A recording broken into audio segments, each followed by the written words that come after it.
నమస్తే. సైతాన్ ఎప్పుడో హాల్లో రిలీజ్ అయ్యి ఇప్పుడు మన ముందుకి ఓటీటీలో వస్తుంది. అయితే దీంట్లో ఉన్న స్టార్ ఎవరంటే అజయ్ దేవగన్, మాధవన్ ఇలా చాలామంది ప్రముఖులే ఉన్నారు. అయితే సాధారణంగా సమ్మర్ కాబట్టి అందరు హాలిడేస్, వెకేషన్స్ ఎంజాయ్ చేస్తూ ఉంటారు. కానీ ఓటీటీలో చాలా రకాల మూవీస్ ఉన్నా సరే ఏ మూవీ చూడాలనేటువంటి ఒక స్థితిలో డైలమాలో ఉంటుంటారు. అయితే వీళ్ళందరికీ కూడా సైతాన్ చూడొచ్చా లేదా, సైతాన్ ఎటువంటి వారిని ఆకర్షిస్తుంది, ఎటువంటి వారిని ఒక ఎంటర్టైన్ చేస్తుంది అనేది మనతో పాటు సీనియర్ జర్నలిస్ట్ హేమసుందర్ గారు ఉన్నారు. వారిని అడిగి తెలుసుకుందాం. సార్ నమస్తే. నమస్తే అండి. సార్, సైతాన్ మనకి అజయ్ దేవగన్ సంబంధించిన సినిమా అని తెలుసు. అయితే ఇది సినిమా హాల్లో రిలీజ్ అయ్యి మళ్ళీ ఇప్పుడు ఓటీటీలోకి వచ్చేసింది. సమ్మర్ కాబట్టి అందరూ కూడా స్కూల్కి హాలిడేస్ ఉంటుంటాయి కాబట్టి చాలామంది ఓటీటీ ప్లాట్ఫామ్స్ బాగా ఎంచుకుంటుంటారు, సాయంత్రం కావచ్చు అట్లా. సో ఈ సినిమాని చూడొచ్చా లేదా అని చెప్పేసి అంటే మీ సజెషన్ ఏమంటారు? ఈ సినిమాని ఎలా ఎంజాయ్ చేయొచ్చు అంటే? హారర్ జానర్లో రూపొందిన సినిమా అండి అది. కేవలం 5 పాత్రలతోనే కథని డైరెక్టర్ నడిపాడు. కేవలం 5 పాత్రలు అనుకోవచ్చు. మిగతావన్నీ నా టెంపరీగా వచ్చి వెళ్ళిపోయే పాత్రలు తప్పితే మిగతా పాత్రలకు అవకాశం అనేది లేదు. ఇక కథ విషయానికి వచ్చేసరికి ఒక అందమైన ఫ్యామిలీ, భార్యాభర్తలో ఒక కొడుకు కూతురు. కొడుకు చిన్నవాడు, కూతురు పెద్దది, టీనేజ్ అమ్మాయి. వీళ్ళందరూ ఫామ్ హౌస్కి వెళ్తున్న కథ స్టార్ట్ అవుతుంది. ఆ ఫామ్ హౌస్కి వెళ్ళిన నేపథ్యంలో ఒక హోటల్కి వెళ్తారు, రెస్టారెంట్కి వెళ్తారు. కథ విషయానికి వచ్చేసరికి చెప్తున్నా. అక్కడ వీళ్ళు టీ తాగుదాం అనుకుంటే చేంజ్ లేదు, 500 రూపాయలు ఇస్తే చేంజ్ లేదంటాడు అతను. ఇతని దగ్గరికి వచ్చి అతను వెళ్ళి కూర్చుంటే, వీళ్ళ ఫ్యామిలీతో కూర్చుంటే ఆర్ మాధవన్ను 3 టోకెన్లు తీసుకొచ్చేసి, చాయ్ 3 టీలు తీసుకొచ్చి వాళ్ళకి 2 ఇచ్చి తను 1 తీసుకుంటాడు. టీ ఇచ్చాడు కదా అని చెప్పేసి అక్కడ ఎందుకు కూర్చోవడం, మీరు ఇటు రండి అంటాడు ఆయన. అట్లా ఫ్రెండ్షిప్ మొదలవుతుంది. అక్కడికి రాగానే అతను ఏం చేస్తాడంటే ఒక తెలియని వస్తువుని ఆ పాపకి ఇస్తాడు. ఎవరు చూడరు, మాటల్లో ఉన్న సందర్భంలో ఇచ్చేస్తాడు.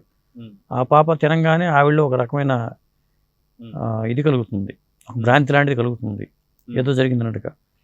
నెక్స్ట్ తినడం వేరే కొన్ని ఇస్తాడు. అలాగే అక్కడ విడిపోయేటప్పుడు కూడా ఆ పాప కారులో కూడా బిస్కెట్ ప్యాకెట్ లాంటిది ఇస్తాడు. చిన్నప్పటి నుంచి అతను ఏం చెప్తే అది చేసేట్టుగా అమ్మాయి తయారైపోతుంటుంది. కొద్దిగా మనకు అర్థమవుతూ ఉంటుంది ఏదో జరుగుతుంది, ఆర్ మాధవన్ ఏదో చేసాడు ఆ అమ్మాయిని అనేది మనకు అర్థమవుతూ ఉంటుంది. ఆ అమ్మాయికి ఒక లవ్ ట్రాక్ ఉంటుంది కాలేజీలో, అవన్నీ ఉంటాయి. అయితే సడన్గా ఇక విడిపోతారు. అక్కడ హోటల్లోంచి విడిపోయినప్పుడే వీళ్ళు కారులో వెళ్ళిపోతారు. కారులో ఈ అమ్మాయికి వచ్చి బిస్కెట్ ప్యాకెట్ ఇస్తాడు. ఎందుకు వచ్చాడు ఏంటంటే, ఏమి లేదు హాయ్ చెప్పడానికి వచ్చాడని చెప్తుంది ఆ పాప.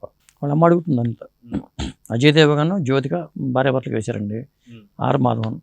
మిగతా ఆర్టిస్టులు అంటే మనకి తెలియదు కాబట్టి ఆ పేర్ల జోలికి మనం వెళ్ళట్లేదు. అలా వీళ్ళు ఫామ్ హౌస్కి వెళ్ళిపోతారు. వెళ్ళిపోయిన కాసేపటికి అతను మళ్ళీ గేడి తిరిగి వచ్చి ఇంటికి వస్తాడు. అప్పటికే జ్యోతికకి డౌట్ వచ్చేస్తుంది, ఎందుకు ఇట్లా వచ్చాడు వెంటనే ఎట్లా అనేది. ఆ డౌట్, అనుమాన బీజం అనేది అమ్మాయికి పడుతుంది. ఇతను చెప్పుద్ది, రజయదేవ్ భర్తకి చెప్పుద్ది, ఇలా వచ్చాడు ఏంటంటే. అతను కూడా కొద్దిగా అనుమానాస్పదంగానే ఏంటంటాడు, నా ఫోన్లో ఛార్జింగ్ అయిపోయింది, మీరు మీ ఇంట్లో ఛార్జింగ్ పెట్టుకుని వచ్చారంటాడు. అట్లా రావటం, ఆ ఇంట్లోకి వచ్చి టెస్ట్ చేస్తాడండి. అక్కడికి వచ్చి నిదానంగా అతని అసలు స్వరూపం వాళ్ళకి అర్థమైపోద్ది. 1-2 సందర్భాల్లో చూడంగానే అర్థమైపోద్ది. అంటే అతను ఏం చెప్తే ఆ అమ్మాయి అది చేస్తుంది, అంటే అతను వశమైపోయింది. ఇది ఆ పరిస్థితి అజయ్ దేవగన్కిను జ్యోతిక కూడా అర్థమైపోతుంది. దాంతో అతని మీద దాడి చేయడానికి ప్రయత్నిస్తే, నువ్వు మీ నాన్న మీద దాడి చేయంటే ఆ పాప కత్తి పెట్టుకుని నాన్న చంపడానికి సిద్ధపడుతుంది. మీ తమ్ముడిని తలకాయ పగలు కొట్టంటే తలకాయ పగలు కొట్టేస్తుంది. ఈ పరిస్థితిలో అశక్తులు అయిపోతారు వాళ్ళు, ఆ భార్యాభర్తలు ఇద్దరు కూడా. అతను ఏం చేయాలో అర్థం కాదు. దాంతో అక్కడికి పోలీసులకి రింగ్ వెళ్తుంది, ఈ జ్యోతిక ఫోన్ నుంచి కూడా.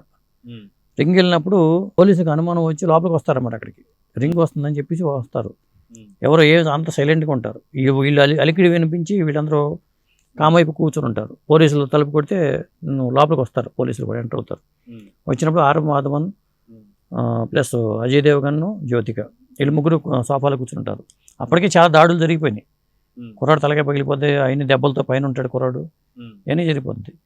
అయితే మేము లేదంటే, మీరు ఎవరంటే మేము భార్యాభర్తలు ఉంటే, అతను ఎవరంటే ఫ్రెండ్ అని చెప్తారు వీళ్ళు. మరి అలాంటప్పుడు రియాక్ట్ అవ్వాలి కదా వెంటనే. వీళ్ళు ఎందుకు అవ్వట్లేదంటే, పైన ఆ కూతుర్ని పైకి పంపించి గ్యాస్ పైప్ ఓడి తీసి గ్యాస్ లీక్ చేసేసి అగ్గిపెట్టి పట్టుకుని ఆ పిల్ల కూర్చుని ఉంటుంది వెలిగించడానికి. అంటే మీరు చెప్పేస్తే నేను ఇది ఫెయిల్ చేస్తాను అన్నట్టుగా.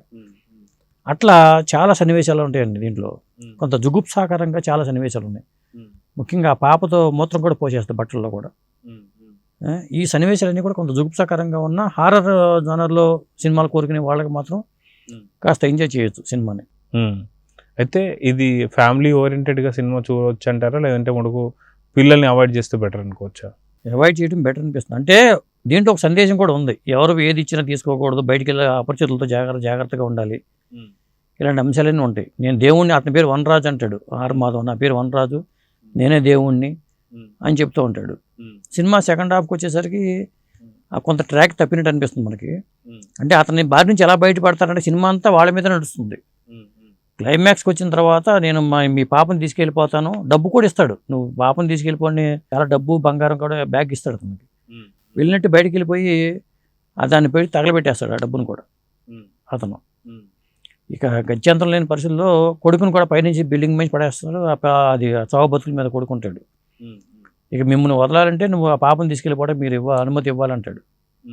ఇక చివరికి గత్యంతరం లేని పరిస్థితుల్లో అతను అనుమతిస్తారు. ఎందుకంటే మీ అబ్బాయి కొద్దిగా కొనవైపు ఉంటుంది కాబట్టి ప్రాణం బతికించుకోవచ్చు, మీ అబ్బాయి బతకాలంటే నువ్వు ఈ పాపను తీసుకుని వెళ్ళిపోతున్నాడు. అట్లా పాపను తీసుకెళ్ళిపోతాడు. కొడుకుని తీసుకుని జ్యోతిక హాస్పిటల్కి బయలుదేరుతుంది. ఇతను బైక్ మీద మళ్ళీ కూతుర్ని ఎంటాడటానికి అజయ్ దేవగన్ వెళ్తాడు. వెళితే అక్కడ ఇట్లాంటి వాళ్ళు 108 మంది ఉంటారు అమ్మాయిలు. ఈ తరహాలో ఉండే అమ్మాయిలు 108 మంది ఉంటారు. వీళ్ళందరితో అగ్ని ప్రవేశం చేయించాలనుకుంటాడు. అది కొంత జుగుప్సాకరంగా మనకు అనిపిస్తూ ఉంటుందండి ట్రాక్ అంతా, కథ అంతా. సెకండ్ హాఫ్ వచ్చేసరికి కొంత వీక్ అని అనిపిస్తూ ఉంటుంది మనకి. సినిమాటిక్ అంశాలన్నీ కొంత వచ్చినాయి. అక్కడ సెకండ్ హాఫ్లో కొంత వీక్ అనిపిస్తుంది, కానీ కొంత చూడటానికి కొంత డైరెక్షన్ పరంగా చూసుకుంటే బాగా చేశారు. ఇంకొకటి ఏంటంటే ఆ మాధవన్ నటన ఎక్స్ట్రాడినరీగా ఉంది. అప్పుడు ఇంత శాడిస్టిక్ నటుడు ఉండడా అనిపిస్తుంది మనకి.